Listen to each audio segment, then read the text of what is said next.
Yes, my friends, welcome back. 4 massive stories to break down for today. We learned that Mauricio Pochettino does not see JOAO FELIX in his plans for next season. Wow.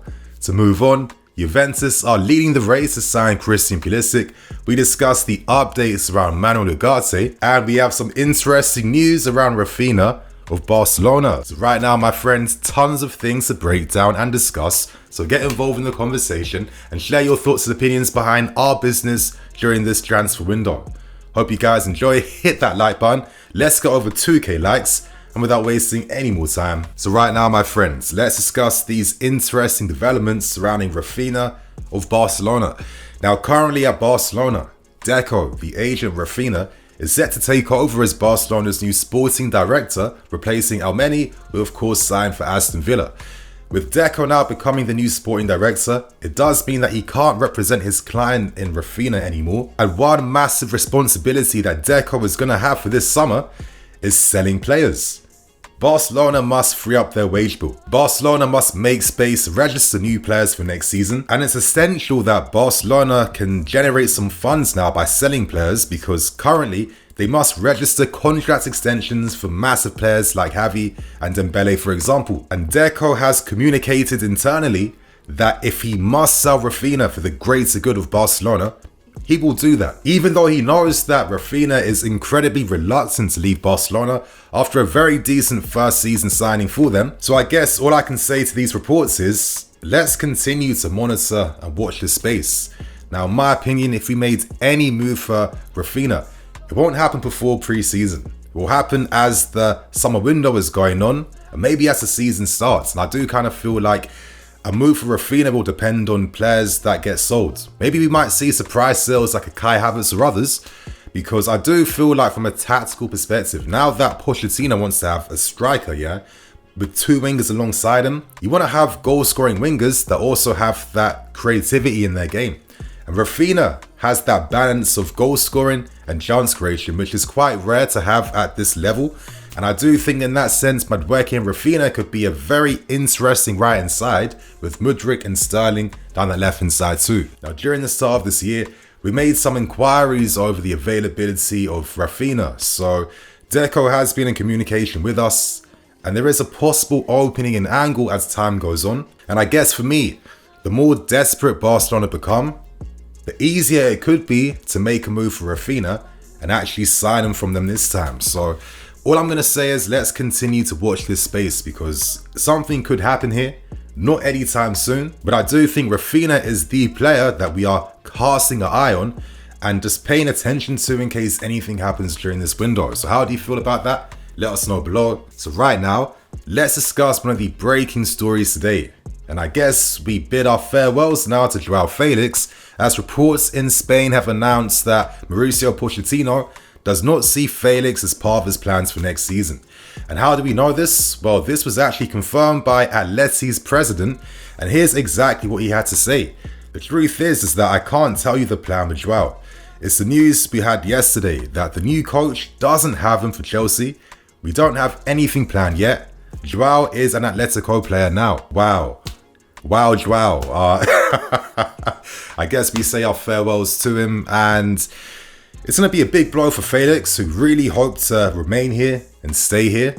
I'll give my thoughts and opinions as I'm discussing this story, but let's focus on Pochettino's angle now. Is Pochettino making the right move?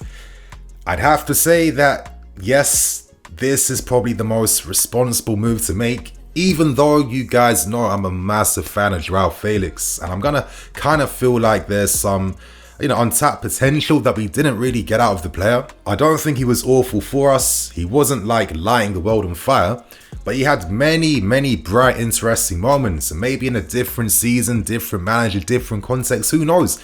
Imagine if Tuchel was still here using the wing-back system with Felix being part of that front three.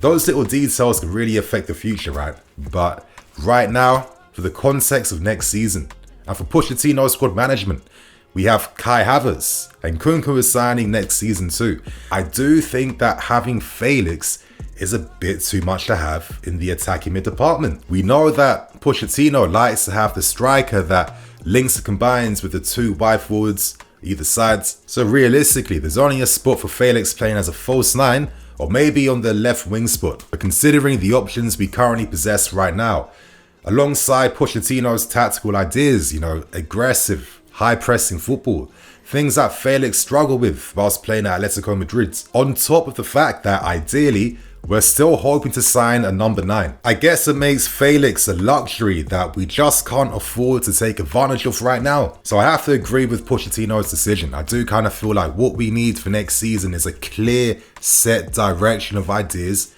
and plans. And I think that to make that happen, sacrifices come along with that, right? And I think maybe Felix could be the necessary sacrifice for the greater good of building like a proper identity with this squad and this team. And I think we have a lot of players that actually suit and complement what Pochettino wants to build. So I get it, but I'll share some thoughts and opinions. You guys know I've been rating Felix since day one. I do kind of feel like some of the criticism he was getting from the fan base, I definitely understand it. I mean, he wasn't perfect, but I do kind of feel like it was hypercritical in the sense that Felix signed for a club that has no strategy, no attacking ideas, no nothing. And a player like Felix, I kind of feel like when I've seen him play his best football, he plays for teams where he can have that connection and feel with his teammates, because Felix is a guy that can do unpredictable things. And he needs to have guys in his wavelength to take advantage of those moments in game. Like, for example, the amount of times I wasn't really seeing much supporting runs made off the ball when Felix was carrying the ball. I wasn't seeing the right combination plays at times. Felix can't come here and single-handedly make sense of a team that has no real ideas. So I'm not going to use that against him. I feel like in the moments where he got opportunities, I think 4 goals, like an assist, not terrible, considering the particular context of our awful season. In general, that goal return isn't much, right? But considering all the non-stop issues and problems that have been compounding last season, it was mids. It was all right. But I have to say, those moments in which Felix produced, his best moments were individualistic. And I felt like they kind of had to be, All the goals he scored came from moments that he created from nothing. And I think from his interesting highlight clips of nearly moments and nearly efforts and all the times he hit the post, all the times an assist wasn't scored, his numbers would have been inflated a bit more. But I think in general, that principle of, matching Felix's game to Pochettino's tactical ideas for next season, I feel like as a football club right now, we need to just have a sole focus on how we want to play and literally no distractions from that. And I do kind of feel like, unfortunately, right now, Felix would be a distraction that isn't necessarily needed. Now, I'm going to kind of feel like it's a bit of a shame that we never saw him play enough games as a false 9. That could have been interesting. It's a shame that we didn't have set attacking identity just to allow these guys to build and grow their development together. There were times when Felix and Kai had some nice link-up, or Felix and others would also do things too. But alas, it seems like Felix becomes another techie Portuguese player that hasn't ended up making something here. And I'm talking about players like Deco, like Quaresma, and I think now JOAO FELIX. I'm sure this wasn't an easy decision for Pochettino, but it's probably the right one, and something that can bring more unity to our attack for next season. So that is the news surrounding JOAO FELIX. I don't think he was a flop at all. He had his moments, he did things, and he made things happen for us. But I just think now the direction we're moving into, I don't think he's a luxury that we necessarily need at this point in time. How do you feel about this news though? Let us know your opinions. Is this a mistake or is this the responsible move? So right now, my friends, let's discuss our daily Ugarte updates as we have more news and confirmations coming out from Portuguese media. Right now, we are aggressively making moves for Ugarte, and we hope to wrap up this deal hopefully in the next few days or even by the end of next week. As we already know, personal terms have been agreed upon, and the news gets better because now Ugarte has confirmed that he wants to sign for us and he wants to play under Pochettino for next season. Now, reports in Portugal state that Pochettino is looking for a DM specialist, a DM that is very highly skilled in the defensive aspects.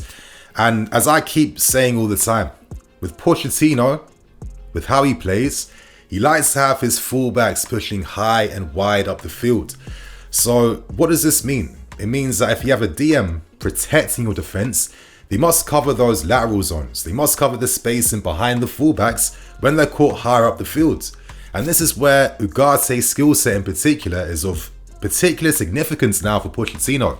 And that's because Ugarte is a defensive specialist. He is incredibly skilled in one-on-one duels.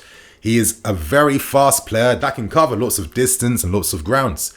You know, he's very good 1v1. He's very intelligent in his positioning and his movement. And he's got the skill set, of course, and the composure to play out from the back too. And that's going to be key because Pochettino is going to want a player that can quickly release these passes and balls to Enzo Fernandez. So I kind of feel like I'm understanding the synergy aspect behind, you know, signing Ugarte for next season. And for me, these are the types of signings I want to make now. I want to understand the clear ideas of our football for next season. And I want to see us signing players that address these tactical concerns to really make this football come to life. Ugarte is going to be key because we're going to be a team that has possession, that attacks, and looks to push men forward. We can't be getting exposed on the counter-attack. We can't be having our centre-backs leaving their positions to engage in wider areas.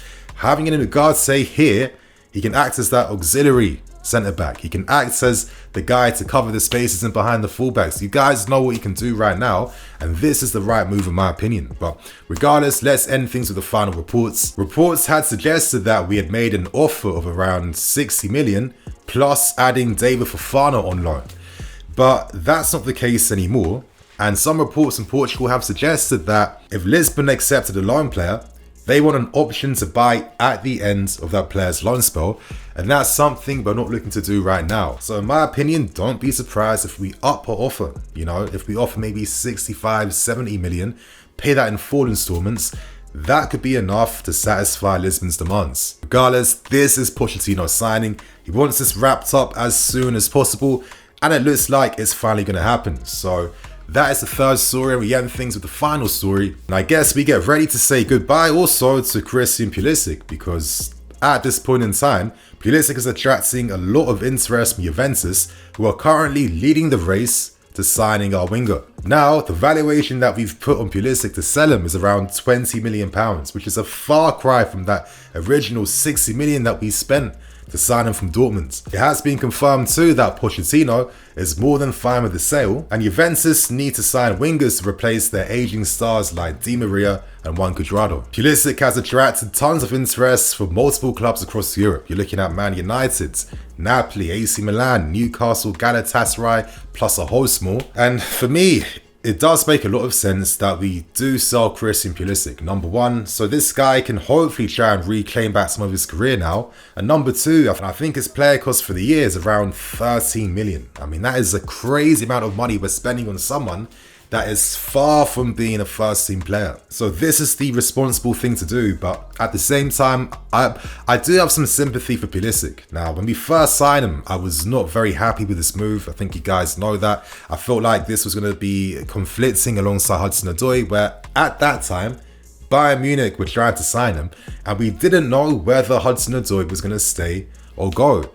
But in the end, the gamble and the plan didn't work out. I mean, you have two guys under 21 years old competing for a left wing spot. I feel like that undermines both these guys' development. I think they would have prospered more by having an experienced guy in front of them and then getting that game time, knowing where their place is. I feel like that is the best way really to, introduce a younger type of player into your team. But regardless, he showed his promise.